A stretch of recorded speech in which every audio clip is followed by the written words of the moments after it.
to work for them. So they assigned me a debit in Orange Mound. And as a result, I eventually moved out here. And I got to know the community very well. Vice president of the Orange Mound Civic Club, even before moving to the neighborhood, Davis also became a member of the Shelby County Democratic Club. The Shelby County Democratic Club, as an organization, participated in all kinds of organizations, elections, for the school board elections, for city elections, for county elections, for the state representatives. The first black state representative since Reconstruction was elected, A.W. Willis. There's a bridge named after him. Then later on, H.T. Lockett, who was a lawyer, was elected to the county commission. Gradually, we started making inroads. In 1967, Davis moved to Orange Mound, where he opened the first general agency in the country owned and operated by an African American. The same year he moved to Orange Mound, Davis was elected to represent District 4 on the Memphis City Council, and on January 1st, 1972, he became the first African American to serve as council chairman. Other members of Orange Mound would follow Davis into public service, each one building on the community's reputation for civic involvement. In 1978, just 6 years after Davis became council chairman, Harper Brewer was selected as the first African American ever to serve as Speaker Pro Tem of the Tennessee House of Representatives. Our community was recognized when my mother and I were selected for the White House Community Leaders Program. And as a part of that selection, we had an opportunity to speak on behalf of the community, the projects, the people, and the passions. And that was an amazing experience that we had an opportunity to connect with various partners and agencies. The schools and the churches have been the major factors. And then there have been some businesses that have been there forever. Fred Davis has always been in the community, never left. You know, he's active in the church as well as his business. There's several meat and threes that have been around there for a while. In true American fashion, the lunch counters of eateries such as the Orange Mound Grill, first opened in 1947, became ad hoc community forums. One such establishment became so associated with public meetings that its owner was given the honorary title, Mayor of Orange Mound. I participated in a lot of activities, a lot of committees in Orange Mound, you know, what that was going on. And whenever they have the different meetings or we're trying to get something passed or we want to go and fight for, I used to be there. It just was a good history-making place down there. I mean, all the politicians would come here, like Steve Cohen. He used to come there all the time. Best hamburgers that I think ever in Memphis, not even trust my buddy Boggs' Huey Burger. Tyler burgers were the best. Now, some people like the sausages more, and I know there were a lot of fans for the sausages, but I like the Tyler burgers. Ford used to come in there all the time, you know. And we sit down and talk. Born in 1929 and raised just 2 blocks from his current home on Marsh and Neal, Glover was already well known for his civic involvement before opening his restaurant. It was kind of the center spot for Melrose alums and maybe Melrose students, but there was always a lot of memorabilia on the walls of Melrose historic occasions. It's just Orange Mound. Orange Mound was just like that, and that's why I love it and never left it, and I know I'm not going to leave it now. The congregations of Mount Moriah Baptist and Mount Pisgah CME followed.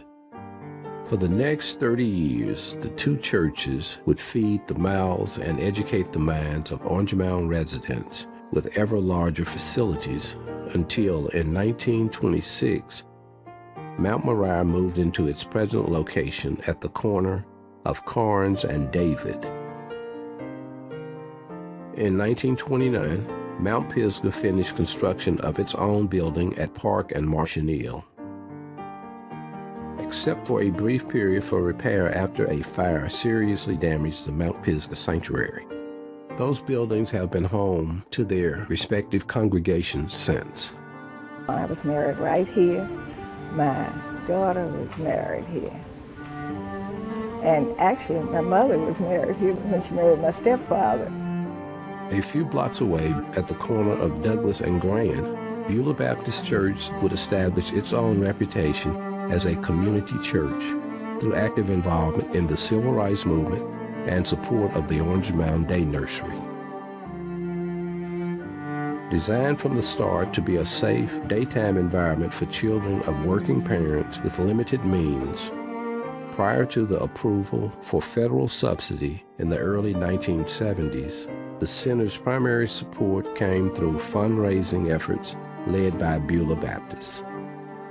Its mission also attracted the help of numerous charitable organizations and prominent Memphians, such as Elvis Presley and Nat Buing, whose $225,000 donation in 1970 gave the center a new home and a new name.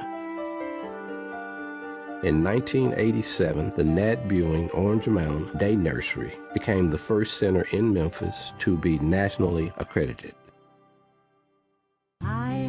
Opened a new movie house on Park Avenue, billed as the showcase for the finest in Negro entertainment. W.C. Handy Theater doubled as a venue for the leading R&B and jazz orchestras of the time. When they built the Handy, it was just really the place to go, and that's where a lot of the big bands came. Lionel Hampton, Count Basie, Nat King Cole, all the big bands came. So we got a chance to go to the W.C. Handy Theater, and that was exciting for us. And then on Tuesday nights, I believe, they had an amateur night. Not long after the theater opened, Riley King hitchhiked from Indianola, Mississippi to Memphis. With little more than the clothes on his back and a $30 guitar, King found his way to the Orange Mound home of his cousin, blues great Bunker White. Soon, the man better known as B.B. King was electrifying crowds with his unique guitar style from the stage of the W.C. Handy Theater. Not all performers had to travel so far to play there. A few blocks away on Hamilton Street, a young Melrose trumpeter began forming his own band when he was just 14. Within a few years, the Willie Mitchell Band was well known in the community and frequent performers on the Handy stage. In 1959, Mitchell joined High Records, where he produced 28 gold and platinum recordings for the likes of Ike and Tina Turner, Ann Peoples, and Al Green, among others, and is recognized as one of the creators of what became known around the world as the Memphis Sound. An official part of Orange Mound, Carnes Avenue became home for ambitious shop owners who supplied the daily needs of the growing community. It was almost like a city in itself to people who lived there. Even though economically, it has never had that kind of economic clout or viability that you see in a lot of communities and so forth. But just on the being able to meet the basic needs. Even as new businesses opened on Park Avenue to compete for customers, Carnes continued in its role as an important commercial district well into the 1960s. On Carnes Avenue, there were African-American businesses. Mr. Barksdale, he had his jewelry shop. There were beauty shops always, cafes and restaurants. And of course, there were other white-owned businesses like Gavinsky's. My father, Milton Avinsky, came home from World War II. He was in Europe. He was in the Army, and they got married in 1942. He went overseas, came back, and he wanted to work for himself. So he managed to find a little business on Carnes Avenue. There was a store, and originally there was one room attached to the store, a kitchen and a bathroom. So therefore they had a place to live as well as to open up a business, and that's why they chose to move to Orange Mound rather than downtown Memphis. And they had everything in there that anybody could want to buy, and they always kept Melrose school colors and so forth. We had a great childhood. I was blood sisters with my neighbor. Her mother was a school teacher. So I was living in a neighborhood with all kinds of people, educated, uneducated. In 1960, Ivinskis moved to his current address on Park Avenue. People have been coming in here 40 and 50 years that still come in here. Never thought about closing it, never thought about moving it. It's just something we've never thought about.